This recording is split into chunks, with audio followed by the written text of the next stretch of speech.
చిత్తూరు జిల్లాలో హత్యకు గురైన చిన్నారి కుటుంబాన్ని హోంమంత్రి అనితతో పాటు మంత్రులు మండిపల్లి ఫరూక్ పరామర్శించారు. బాలిక తండ్రిని సీఎం చంద్రబాబుతో ఫోన్లో మాట్లాడించారు. ప్రభుత్వం అండగా ఉంటుందని చిన్నారి తండ్రికి ముఖ్యమంత్రి ధైర్యం చెప్పారు. హంతకులకు వదిలిపెట్టమని, ధైర్యంగా ఉండమని హామీ ఇచ్చారు. అనంతరం మీడియాతో మాట్లాడిన హోంమంత్రి చిన్నారిని అత్యాచారం చేశారంటూ వస్తున్న వార్తలు అవాస్తవమని స్పష్టం చేశారు. శవపరీక్ష నివేదికలోనూ ఆ ప్రచారం అవాస్తవమని తేలిందన్నారు.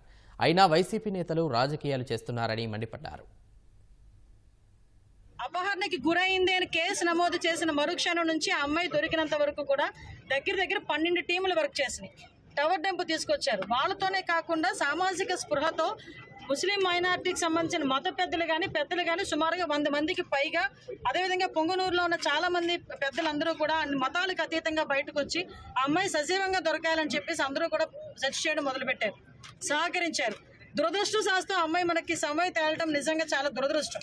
ఆ సెన్సిటివ్గా ఉండే ఇష్యూని కూడా విత్ ఇన్ డేస్లోని ఛేదించి ఈరోజు ఎవరైతే నిందితులు ఉన్నారో వాళ్ళందరినీ కూడా 3 అరెస్టు చూపించి ఈరోజు ఆ అమ్మాయికి న్యాయం జరిగేలా ఈరోజు పోలీస్ డిపార్ట్మెంట్ కానీ గవర్నమెంట్ కానీ ముందుకు వస్తూ ఉంటే దాన్ని కూడా రాజకీయం చేయడానికి ఈరోజు వైఎస్ఆర్సీపీ నాయకులు బయటకు వచ్చి వాళ్ళ గురించి మాట్లాడే పరిస్థితి.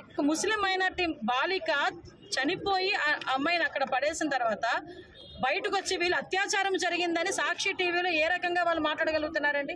అంటే ఒక మైనర్ బాలిక హత్యను కూడా రాజకీయం చేసి ఆ అమ్మాయిని కూడా వీధిలో పెట్టడానికి ప్రయత్నం చేస్తున్నారు. ఇదిగో నా దగ్గర పోస్ట్ మార్టం రిపోర్ట్ ఉంది. సుమారుగా 5 డాక్టర్లు కలిపి సిగ్నేచర్ చేసి ఇచ్చిన పోస్ట్ మార్టం రిపోర్ట్. ఎటువంటి సెక్షువల్ అసాల్ట్ లేదు. ఆ అమ్మాయి బట్టలు కూడా ఎక్కడ కూడా చిరగలేదు, చిన్న గాయం కూడా లేదు. ఆ అమ్మాయిని చంపిన తర్వాతనే నేలలో పడవేయడం జరిగింది అని చెప్పి క్లియర్గా ఒక పోస్ట్ మార్టం రిపోర్ట్ ఇస్తే దాన్ని కూడా అంటే వీళ్ళేదో పెద్ద డాక్టర్ లాగా, వీళ్ళేదో పెద్ద లాయర్ లాగా, వీళ్ళేదో చంపేశారు, వీళ్ళేదో 4 కలిపి అత్యాచారం చేశారు, 4 రోజులు తర్వాత అమ్మాయి బయటకు వచ్చింది.